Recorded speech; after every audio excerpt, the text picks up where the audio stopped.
Tensión arterial esencial.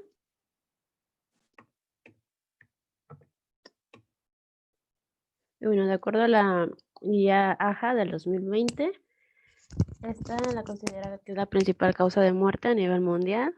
Representa 10.4 millones de muertes al año y en el 2010 se estimaron 1.390 millones de personas con hipertensión.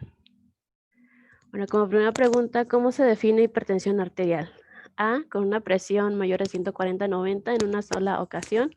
B, una presión mayor de 140/90 en al menos 2 o 3 ocasiones. C, en una sola visita, si es mayor de 180/110 y si hay evidencia de una cardiopatía o una enfermedad vascular cerebral. D, B y C son correctas. La D. Sí, ambas son correctas. En la primera, bueno, en la B, de mayores 140/80 en 2 a 3 ocasiones, se debe hacer en un tiempo de 1 a 4 semanas, las visitas.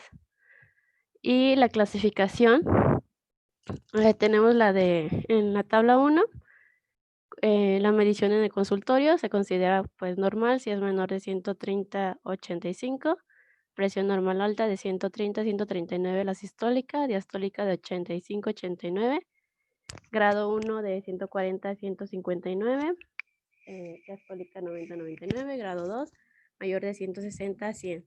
Y si la persona, pues, ya está entre una presión normal alta y grado 1, pues, se debe descartar que no tenga una hipertensión de bata blanca y se debe realizar, pues, la medición de la presión en el hogar o, pues, ambulatoria. Em, en la oficina, la presión debe ser mayor de 140/90 y el promedio del mapa de 24 horas mayor de 130/80, durante el día mayor de 135/85, en el nocturno 120/170 y ya la medición en la presión arterial en el hogar, el promedio de 135/85. Bueno, en las recomendaciones que nos da la guía, nos dice mm, que en las condiciones debe ser, pues, en una habitación tranquila con temperatura agradable. Antes de la medición se debe evitar el fumar, el café y ejercicio durante 30 minutos. Y la vejiga debe estar vacía, debe estar sentado y relajado en al menos 3 a 5 minutos. El, el paciente y la persona, el personal no debe de hablar antes y durante la medición. El paciente pues debe estar sentado con el brazo pues descansado sobre la mesa y a la mitad del corazón. Debe estar pues apoyado en la silla, las piernas sin cruzar y bien apoyadas en el piso. Los dispositivos pues, electrónicos deben estar pues, validados y se pueden utilizar otros dispositivos como el híbrido, en caso de que no haya los esfingomanómetros. El tamaño pues debe estar de acuerdo a la circunferencia del brazo de la persona y este debe de cubrir al menos un 75 a un 100% de la circunferencia. Y en cada visita se toman 3 medidas con una diferencia de entre 1 minuto y se deben de promediar las últimas 2 mediciones. Si la presión pues es menor de 130/85, ya no se requieren más. Y si la presión de 2 a 3 visitas es mayor de 140/90, pues ya ese es el diagnóstico. Bueno, pues esta es la manera correcta, que esté bien sentado, y el brazalete debe estar a 2 centímetros del, del codo arriba. Bueno, si hay más tiempo en la consulta, lo ideal es medir la presión en ambos brazos Esto puede haber una diferencia hasta de mayor de 10 milímetros de mercurio y se debe tomar la medición que más alta. La presión arterial de pie se debe tomar al menos en la primera visita en aquellos pacientes que ya se conozcan hipertensos, en los diabéticos y bueno, los adultos mayores y también aquellos que tienen enfermedad de Parkinson, porque pues estos nos pueden dar una hipotensión ortostática. Entre sus factores de riesgos asociados pues están la diabetes entre un 15 a un 20%, los trastornos lipídicos un 30%, el sobrepeso y la obesidad un 40%, la hiperuricemia un 25% y el síndrome metabólico es un 40%. Bueno, primero, tenemos que descartar pues, los factores de riesgo. Por ejemplo, en un paciente mayor de 60 años que no tenga factores de riesgo y esté entre una presión normal alta, se considera bajo y pues en estos de primera instancia no les das tratamiento farmacológico, inicias con medidas pues mm, con dieta y ejercicio. Y ya considerando si tiene un factor o dos de riesgo, em, aquí todavía inicias medida dietética y le das una revaloración de 3 a 6 meses, decía la guía, pero ya si tienes un grado uno ya inicias de primera instancia el tratamiento farmacológico y ya mayor de 3 ya en la primera visita, tratamiento farmacológico, bueno, aparte de sus medidas. Bueno, la siguiente pregunta, ¿cuáles son las 3 principales clases de fármacos que se han utilizado para la monoterapia inicial? A, diuréticos tiacídicos, bloqueadores de los canales de calcio de acción prolongada, como las dihidropiridinas, los YECAs o ARA. B, diuréticos tiacídicos e inhibidores de la YECA o ARA. O C, diuréticos agonistas adrenérgicos e inhibidores de la YECA o ARA.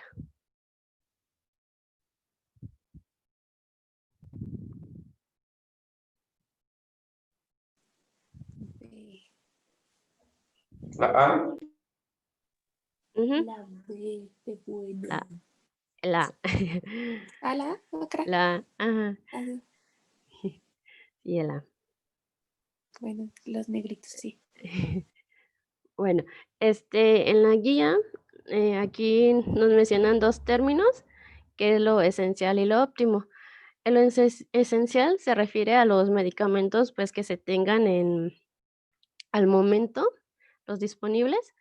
Se debe de usar una terapia, pues, combinada, al menos que no esté disponible.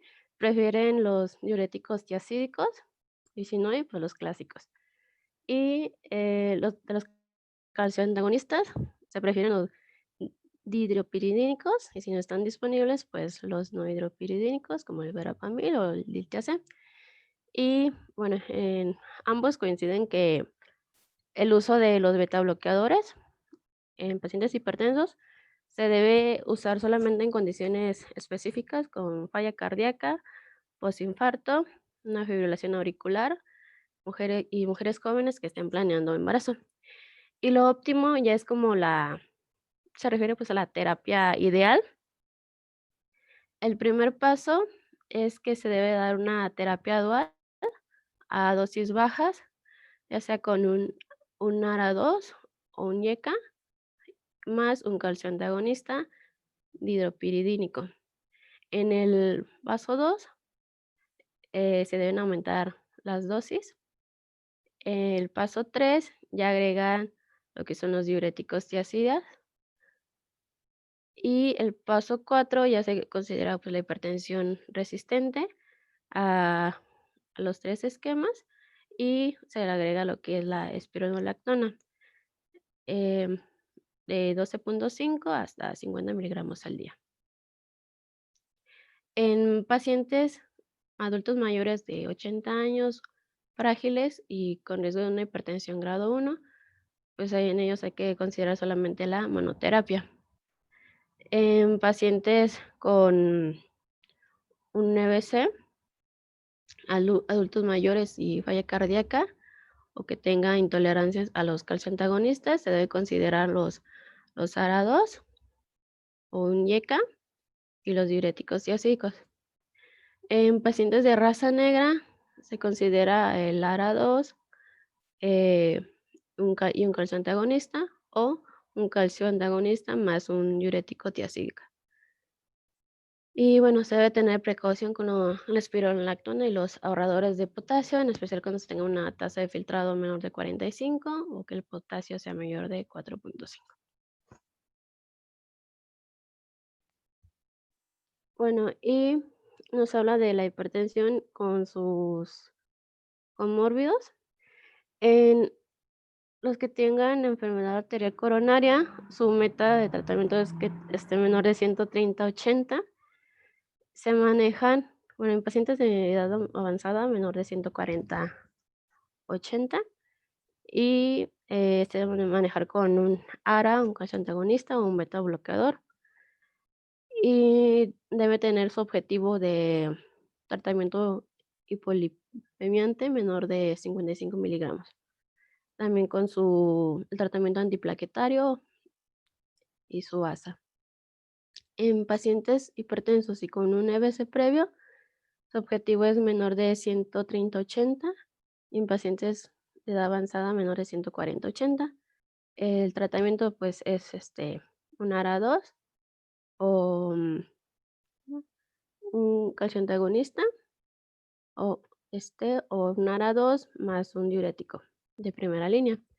De igual manera es obligatorio el hipolipemiante y su objetivo es tener un LDL menor de 70. En pacientes con hipertensión e insuficiencia cardíaca, su objetivo es menor de 130/80, pero arriba de 120/70. Se debe manejar con un ARA2 o un YECA y un beta bloqueante más un antagonista de los receptores de mineralocorticoides.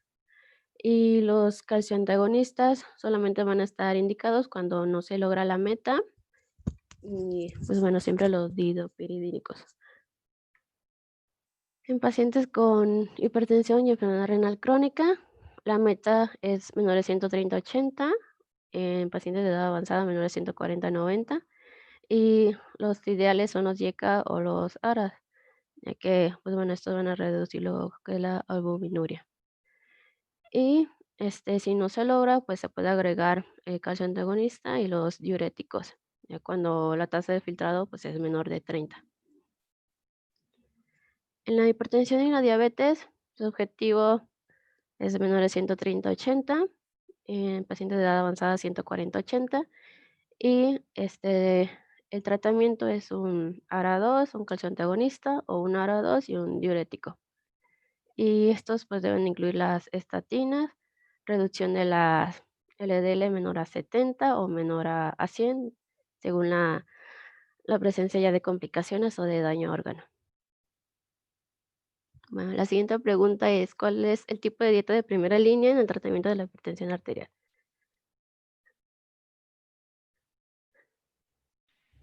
DASH. Sí. Bueno, la dieta DASH, esta disminuye en un promedio de 11.2 miligramos y hace hincapié al consumo de vegetales, frutas, granos enteros, bajo en grasas saturadas, colesterol, aceites vegetales, nueces y limita la ingesta de dulces y bebidas azucaradas y carnes rojas. Bueno, el tratamiento pues de primera línea son las modificaciones de estilo de vida.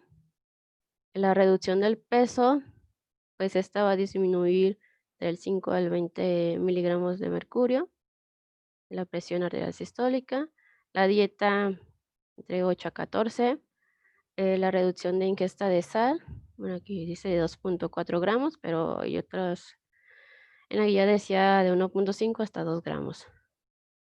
Y bueno, reduce de 2 a 8 la actividad física, al menos de 90 a 150 minutos a la semana. Esto va a reducir de 4 a 9 miligramos de mercurio disminuir el consumo de alcohol, café y el tabaco. Bueno, siguiente pregunta. ¿Cuál es el principal efecto adverso relacionado al uso de diuréticos tiacídicos en adultos mayores?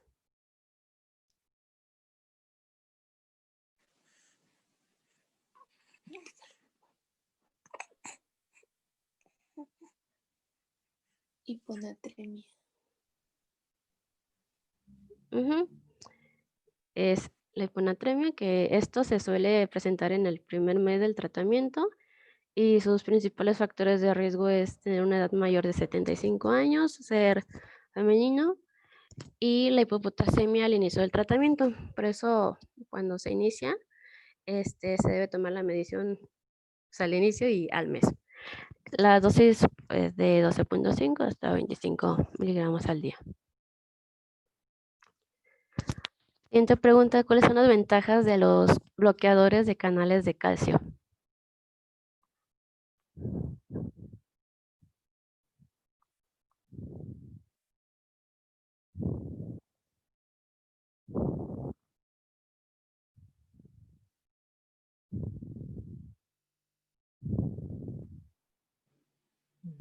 ¿Todas? ¿Todas? Sí, todas. Bueno, estas se recomiendan en los adultos mayores que tengan aterosclerosis asintomática, enfermedad arterial coronaria, periférica, que tenga el antecedente de un EBC o demencia vascular. Bueno, la enfermedad renal crónica grado 3. Bueno, dentro de sus efectos adversos, en los adultos se deben evitar durante la noche, que pueden provocar lo que es reflujo. En la salud bucal provoca hipertrofia gingival, se acompaña de enfermedad periodontal y pérdida de piezas dentales. Se debe evitar a la hora de dormir, porque provoca nicturia o poliuria, y vigilar la presencia de edema o úlceras por presencia de insuficiencia venosa.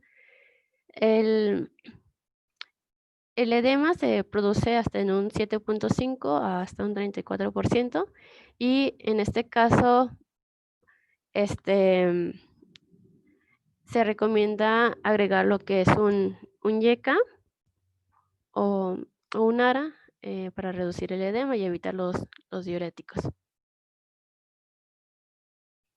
¿Cuál es el mecanismo de acción de los yecas?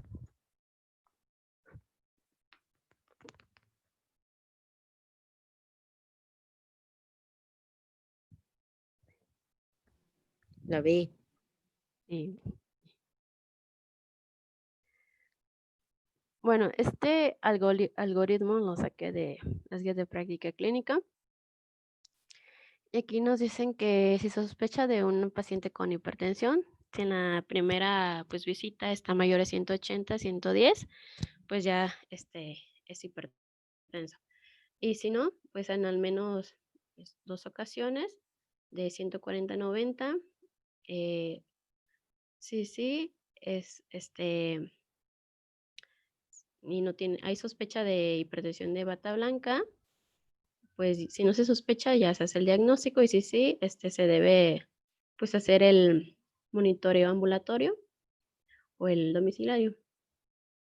Si ya estos tienen mayor de 135, 85, el domiciliario, el mapa mayor de 130, 80, ya es una hipertensión enmascarada.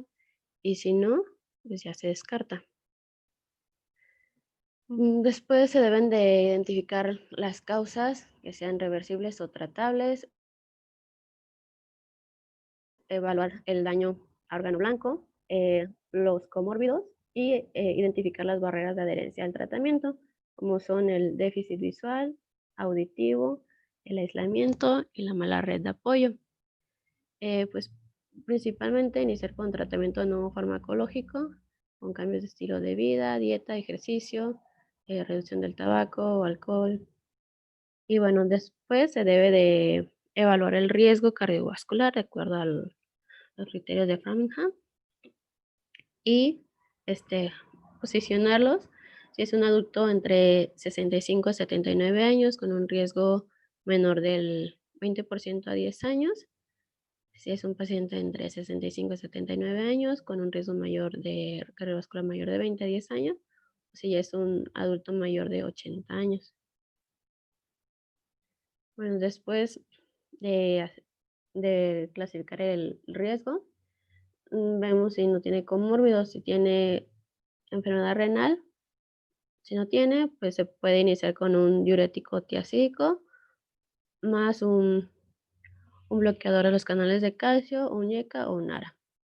Si tiene una enfermedad renal, tenemos que ver su tasa de filtrado. Si es mayor de 30, se puede iniciar con un YECA o un ARA más un bloqueador de los canales de calcio o un beta bloqueador. Si no es mayor de 30, se inicia un bloqueador de los canales de calcio más un YECA o un ARA. Y bueno, también igual si tiene diabetes y para la enfermedad cerebral vascular, se inicia con un bloqueador de los canales de calcio más un YECA o un ARA o un diurético tiazídico. Si tiene cardiopatía isquémica, tenemos que ver la frecuencia cardíaca. Si es mayor de 60, se pueden dar los beta bloqueadores más un YECA o un ARA o un bloqueador de los canales de calcio. Y si no, pues se dan YECA o ARAS. La insuficiencia cardíaca también. YECA o ARA 2 más un beta bloqueador, un bloqueador de los canales de calcio o un diurético de asa. Bueno, en los objetivos, de acuerdo a la AJA, en adultos que tienen enfermedad arterial coronaria o un SICA, si son de 80 años o menor, se debe mantener una TEA de bajo de 140-90. Y si tienen mayor de 80 años, es debajo de 150-90. Y la JNC8 recomienda en pacientes mayores de 60 años y si no tiene comórbidos como diabetes o enfermedad renal, se debe mantener debajo de 150-90 y con diabetes abajo de 140-90. Y la AJA de este año nos dice que es esencial pues reducir la presión al menos de 20 a 10 milímetros de mercurio para lograr una meta menor de 140-90. Lo óptimo es que en pacientes menores de 65 años su objetivo pues es una presión menor de 130-80 si lo tolera, pero menos de 120-70. Y en pacientes mayores de 65 años debe ser menor de 140-90 si lo tolera y si no, pues hay que identificarlo si tiene alguna fragilidad, independencia o su funcionalidad. Y bueno, sería todo de mi parte.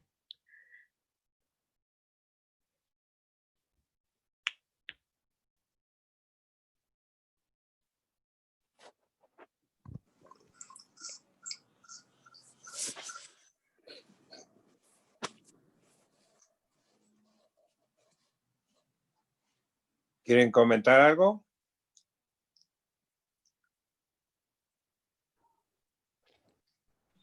Pues nada más tomar en cuenta, para complementar, tomar en cuenta los daños a órgano blanco, que siempre de manera dirigida e intencionada, si es un paciente de primera vez que diagnosticamos con hipertensión, pues ir siempre a hacer la búsqueda de si tenemos alguna lesión dentro de órgano blanco, ya sea a nivel renal, a nivel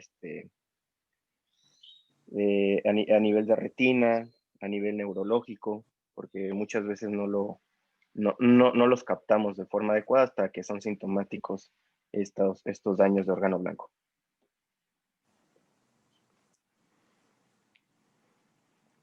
Ok. Y la determinación obviamente del riesgo cardiovascular, que también pues no solamente ver la hipertensión como una enfermedad aislada, sino que pacientes que tienen alto riesgo cardiovascular dependiendo con cómo los evaluemos, pues habrá que darles también pues la parte de cardioprotección, valorar el inicio de alguna estatina, de ASA, dependiendo pues de las características clínicas de cada paciente y su riesgo cardiovascular, y buscar de forma intencionada pues otras enfermedades relacionadas como alteración del metabolismo del colesterol, de glucosa, y pues ya actualmente utilizar también los nuevos medicamentos que ya tenemos disponibles, ¿no? Para cuando tenemos este binomio de hipertensión, diabetes, como son los SGLT2, y que ya tenemos, de hecho, en nuestro cuadro. Bueno, acuérdate también que el escrutinio de la TSH es importante, sobre todo en pacientes que no se controlan adecuadamente, ¿verdad? Sí, doctor. Tienes razón. Sí, sí se acuerdan de eso. ¿Quiénes llevan oftalmoscopio al hospital, a la consulta? Pues realmente, bueno, yo no lo llevo, Yo tampoco. pero las condiciones que tenemos en el consultorio pues no son las ideales, porque realmente necesitaríamos que pues, no hubiera nada de luz, o sea, que pudiéramos realmente oscurecer la habitación, o en dado caso, pues que para tener una buena midriasis, pero la verdad, hacerlo así en el consultorio donde nos toca, o incluso en hospital, es muy difícil por las condiciones de luz que tenemos. Ok, pero lo intentan al menos. No. Bueno, yo no. Complicado, ¿verdad? Sí. Sí, no. O no les dan bien. Y ¿se acuerdan que comentábamos hace poco, ¿no? De la medición de la presión arterial en dos posiciones. Ahí en una diapositiva vi que también lo recomienda al principio, ¿no? Sí, Siempre medir la exactamente. presión arterial en dos posiciones. ¿Cuáles serían las dos posiciones ideales, Jenny? Pues la de pie y sentado. Ajá, primero la posición sentada Ujú. y luego levantas al paciente. Eso sería ideal, ¿no? Ujú. Ahora, pacientes en sillas de ruedas, y esto es un poco más complicado, pero también lo puedes hacer midiendo la presión acostada y luego levantas al paciente. O sea, lo sientas. Ujú. Sí. Ese siempre hágalo. No sé cuántos de ustedes lo hacen como medida habitual en la Mm. consulta. Bueno, es que los signos vitales se los toma la enfermera, pero, por ejemplo, si el paciente se queja, por ejemplo, de mareo o de síncope o caídas frecuentes o algo así, pues ya vamos por el aparatito y se lo medimos ahí en el consultorio. Pero Ok. sí lo hacemos. ¿Qué pudieras hacer allí en ese caso? Traer el Bauma. Bueno, otra cosa más sencilla. ¿Que camine? No. Enseñar a la enfermera. Ah, sí. Ujú. Sí. Enseñan a sus enfermeras, a las que toman la presión, a que lo hagan de esa manera. O sea, tienen una silla ahí, quizá un escritorio, ¿no? A la mano. Si no, cuando menos la silla, Sí. ¿verdad? Ujú. Eso pudiera ser. La Ajá. chiquis nos mandó a tomarla a nosotros. Ajá. Bien. ¿En qué paciente te tienes que ir con mucho cuidado en relación a las tiacidas? ¿Qué características tienen los pacientes que hacen con más frecuencia hiponatremia por tiazidas?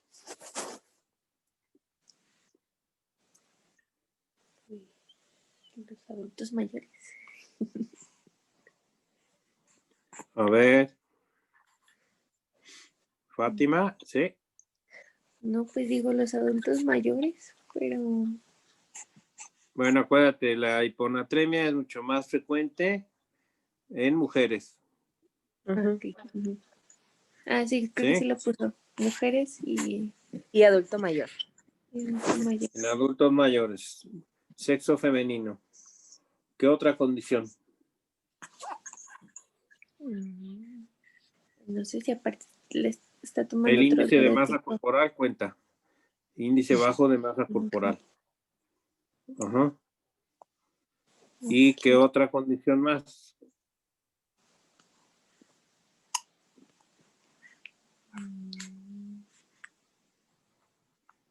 No sabemos en cuanto a las razas, porque bueno, no he visto yo cuando menos estudios de ese tipo de problema en nuestra población, lo cual habría que averiguar, ¿no? Ok. Bien, ¿a cuánto qué hacen ustedes cuando un paciente los visita hipertenso, controlado con calcio antagonista, empieza a tener edema de miembros inferiores? Que si es común.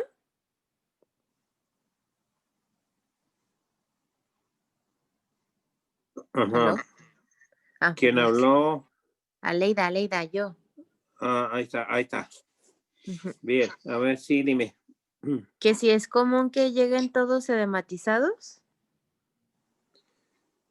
Edema de miembros inferiores, hasta tobillo, un poquito arriba, Ujú. y lo relacionas con calcio antagonista. Ah, sí. ¿Qué haces? Ah, pues pues nosotros, yo no, yo les he suspendido. Lo retiras. Sí. Ajá. Bien. Arturo, ¿le das diurético? Pues no. O No, sea, porque es el que principio de la habría que evaluar al paciente, ¿no? O sea, si solo estaba tomando, no sé, el nifedipino o algo así, pues sí hay que cambiárselo por otro. Pero si ya tenía varios y estaba bien controlado, o sea, tendríamos que evaluar como individual a cada paciente. Bien. Ahorita que dijiste nifedipino, ¿cuál de las calcio antagonistas se relaciona más con esa complicación? El nifedipino, doctor. el Filipino. Ujú. O sea, por eso lo mencioné. Ok. ¿Cuál es el que, digamos, casi está contraindicado en los mayores? ¿El verapamilo? No. Mm, De los no de se me fue la palabra. Ajá. Puede ser, acuérdate, el nifedipino de acción corta, no usen de 10 miligramos. Ujú. Aquí, habitualmente que usan ustedes es de 30, ¿no? Sí, creo que Sí. ya no existe, ya no hay del de 10, ¿verdad? ¿O sí? No lo sé. No Ahí me en el acuerdo. seguro no lo sé. Ajá. Sí, el del seguro es de Pero 30. de 30. Ok, afuera también hay presentaciones de 60. Ajá. 60 miligramos. Habitualmente esa presentación de 60, ¿dónde la pudieras utilizar? Leslie o Lupita.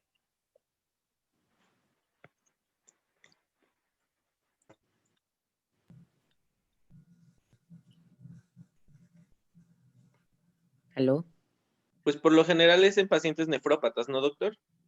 O sea, cuando ya requieren En dosis muy pacientes alta. que en donde no logras controlar la cifra Ajá, tensionales que siguen y generalmente son los pacientes que tienen insuficiencia renal crónica, sí, ¿no? sí, doc. Sí. ¿Lupita está dibujando o Felipe? Castigados.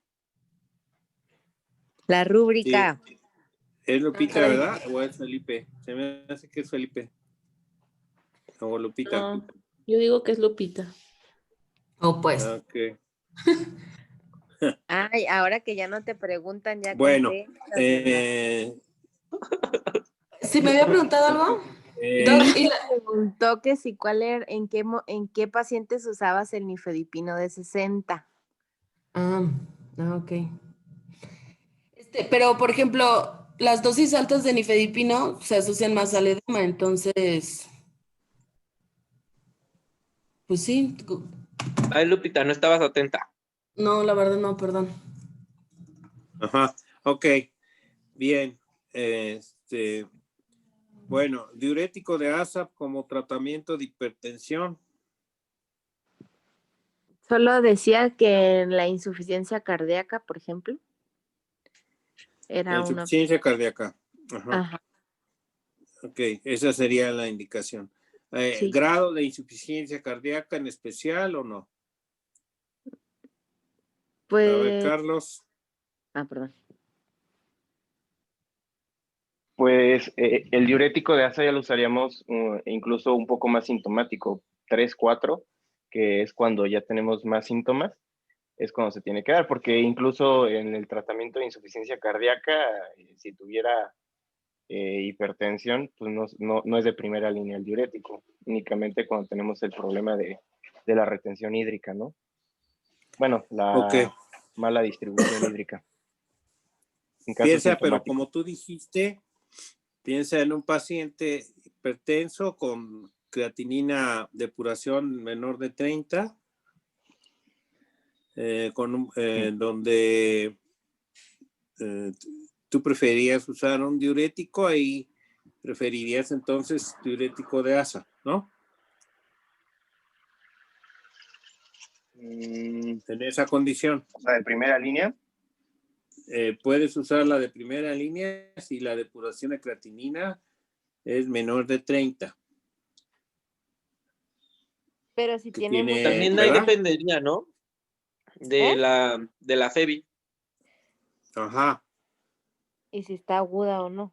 O sea, es como dijo Carlos, pues si tiene datos de sobrecarga o mucha sintomatología, pues lo puedes usar, pero de primera línea yo creo que no la usaría. Ok. Sí, estamos hablando entonces de un paciente que, como decía Carlos, ya tiene comorbilidades, es hipertenso, con insuficiencia renal crónica, no sabemos, una y otra va de la mano, ¿sí? Entonces, en esos pacientes es donde se podría justificar el uso del diurético de asa. ¿Están de acuerdo?